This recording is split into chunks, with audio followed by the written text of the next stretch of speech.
Bonjour monsieur, Bonjour, monsieur le journaliste. comment je vous présente? Comment je vous appelle? Eh bien, moi, c'est Gulin Chimechoula, jeune patriote et jeune citoyen congolais. Monsieur Chimechula, vous êtes congolais et vous voici à Goma. Vous participez à la fête de l'indépendance depuis 1960 et jusqu'à aujourd'hui. Nous sommes en train de parler de l'indépendance. Je sais que vous avez aussi étudié l'indépendance en classe à l'école, dans plusieurs filières, dans plusieurs carrières. Aujourd'hui, qu'est-ce que vous pouvez dire par rapport à cette indépendance ici chez nous, en République démocratique du Congo, mais aussi à Ville de Goma? Qu'est-ce que vous avez vraiment retenu de cet événement? Effectivement, merci beaucoup pour la question.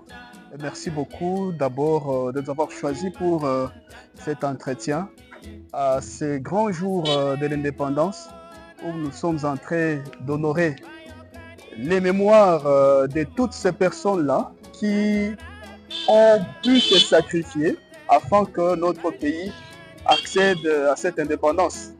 Nous saluons justement en ce jour la mémoire de la grande personnalité de Lumumba qui a eu le courage d'ailleurs de parler et de dénoncer et de porter la voix pour sauver tout un peuple.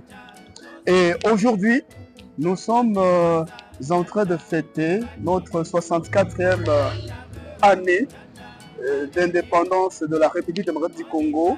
Et nous allons dire que la RDC, personnellement, nous trouvons qu'elle devient vieille. En devenant vieille, la façon dont nous sommes en train de fêter cette indépendance, je reviens maintenant sur votre question, je trouve que cette indépendance n'a plus lieu d'être fêtée de cette façon, surtout que nous sommes un peuple congolais de l'Est de la République démocratique du Congo. Tout ce que nous avons déjà traversé, on ne pensait pas qu'on pouvait atteindre toutes ces années en vivant ce que nous sommes en train de vivre actuellement. Merci beaucoup. Indépendance veut dire normalement être libre. Tout à fait. Pas pour avoir, disons, le libertinage, mais quand même être libre, avoir une liberté d'une manière quelconque. Depuis l'existence de ces mots indépendance ici chez nous, à la République démocratique du Congo, est-ce que, selon vous, en un mot, est-ce que nous sommes indépendants? En passant même par la circonstance de guerre que nous sommes en train de vivre actuellement, on voit même des fois qui nous secourent dans notre province, est-ce que nous sommes indépendants? Merci beaucoup pour cette question. Je ne veux pas répondre en un mot, mais je vais revenir sur ma vie personnelle parce que je suis un jeune né pendant que le pays accueillait les réfugiés rwandais, le moment qu'il y a la guerre, il y a le génocide au Rwanda.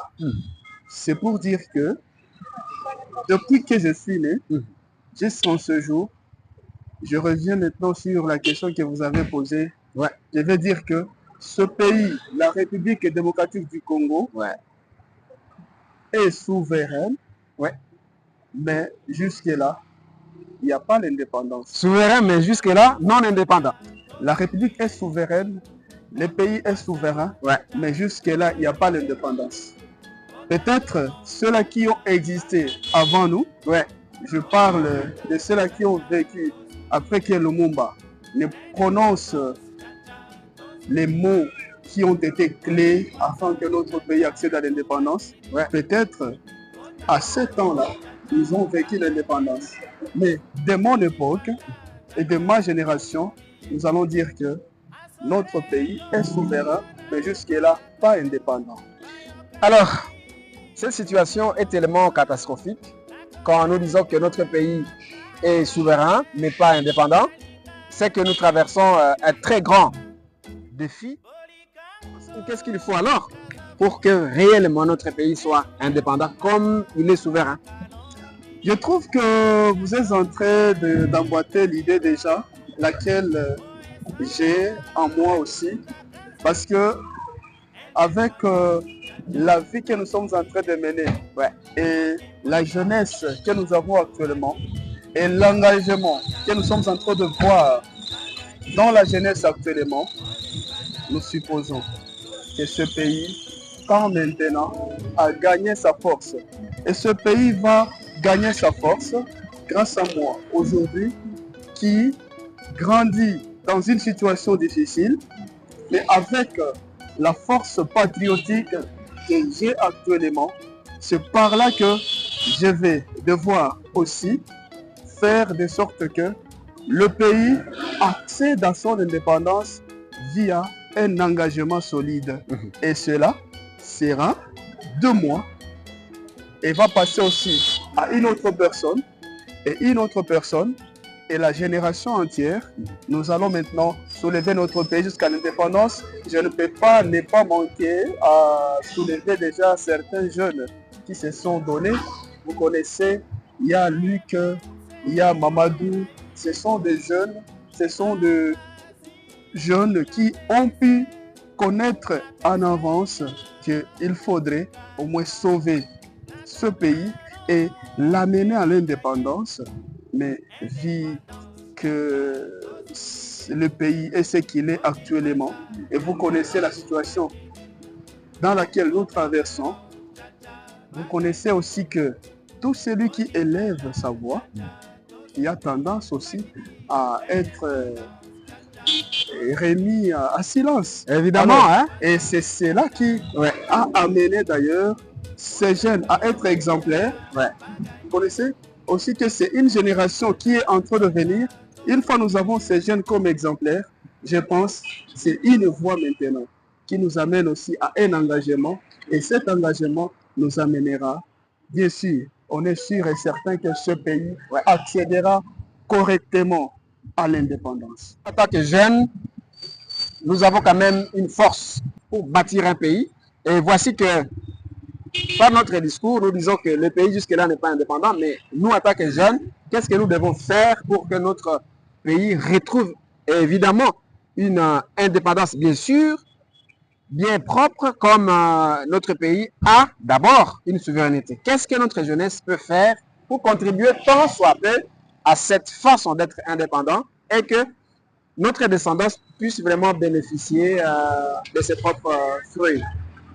Merci beaucoup pour la question, monsieur le journaliste.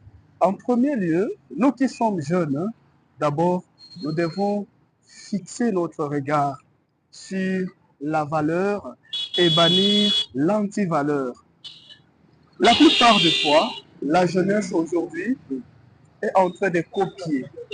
Et nous sommes en train de copier la négativité. Tout le monde veut être riche. Je dis, nous tous nous sommes jeunes et nous nous connaissons. Tout le monde veut rouler dans une belle voiture. Tout le monde veut être à un endroit où il y a de l'air, à la plage, avec de l'argent. Et tout ça, ça demande de l'argent. Et la plupart des fois, pour avoir l'argent, les jeunes actuellement pensent que c'est dans l'antivaleur qu'on peut accéder facilement à gagner l'argent. Dans l'antivaleur qu'on peut gagner vite la vie. Et voilà, la première des choses pour amener ce pays à être indépendant et vivre cette indépendance comme il faut, d'abord, étant jeunes, nous devons bannir l'antivaleur. Toutes les antivaleurs, nous devons les bannir dans nous-mêmes. Et cela commence où? Cela commence par toi, cela commence par moi. Ne pas voir. Il y a un vieux qui a accepté la corruption. Et donc, moi aussi, je dois accepter la corruption. Il ne faut pas voir parce que l'autre a fait ceci et moi, je dois le faire. Et par contre, vous devez dire, si l'autre a fait et qu'il est vieux, d'ailleurs, il est passager, il est en train de passer.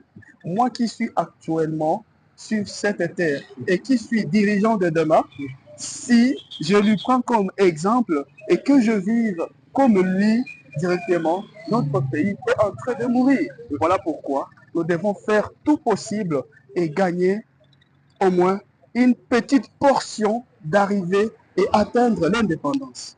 Voilà, à ce 64e anniversaire de l'indépendance de notre pays. Mesdames, Messieurs, je vous rappelle que nous avons reçu Monsieur Vilain Chimeshula sur notre plateau, votre plateau, la base JRTV, un plateau qui vous donne toujours la réalité sur le terrain. Et il s'est mobilisé, je lui dis encore une fois, merci d'avoir répondu à toutes mes questions. Merci. Je suppose qu'à la prochaine occasion, j'aurai toujours besoin de vous et vous allez aussi me donner cet espace, n'est-ce pas? Tout à fait. Nous sommes disponibles à répondre à toutes les questions de la chaîne. Et ainsi, je vous dis merci beaucoup. Merci. Asoreko.